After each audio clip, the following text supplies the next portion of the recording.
Le Zoom Éco avec vous, Axel de Tarlet, bonjour. Bonjour Thomas. Voici que la région Île-de-France intègre à son tour la clause Molière sur ses marchés publics. En fait, il s'agit d'imposer le français sur les chantiers.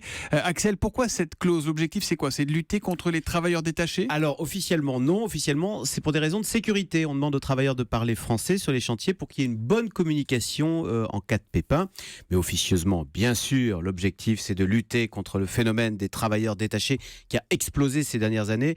Il serait en tout plus de 500 000 en France. Ce sont des travailleurs venus de Pologne, Portugal, Roumanie, qui acceptent des conditions de travail souvent spartiates, qui ne comptent pas leurs heures dans le bâtiment, les travaux publics, l'agriculture. Et puis, deuxième avantage pour l'employeur... Ce qui est autorisé par l'Union européenne. Hein. Oui, tout ça c'est légal, c'est l'Europe. Et il y a un deuxième avantage pour les employeurs, c'est que vous payez des charges sociales non pas en France, mais dans le pays d'origine, au Portugal, en Roumanie ou en Pologne, où elles sont plus basses. D'où l'introduction de cette clause Molière dans les chantiers publics pour éviter les abus. Voilà, ouais, mais est-ce qu'on ne peut pas dire que c'est de la discrimination? Demain, on va exiger que les Français parlent allemand pour travailler en Allemagne? Voilà, le risque, c'est l'engrenage, exactement. Et ça commence, vous savez qu'en Belgique, il y a des velléités pour exiger qu'on parle le flamand, pour éviter les travailleurs francophones qui sont réputés moins travailleurs que les flamands. Voilà.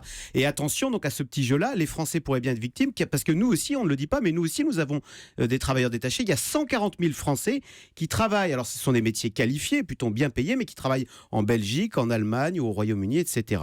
Donc il faut faire attention avec cette clause Molière, c'est le doigt dans l'engrenage. En fait, la solution, et c'est celle qui est en cours, ce serait de revoir, de durcir cette législation européenne visiblement détournée sur les travailleurs détachés, plutôt que de rétablir de fait les frontières avec cette clause Molière. Je pense que M. Poquelin n'avait jamais envisagé un jour de servir dans la lutte contre les travailleurs détachés. Il y en a qui disent que c'est les fourberies de Scapin, cette législation sur les travailleurs. C'est bien vu, c'est bien vu. Merci beaucoup, Axel.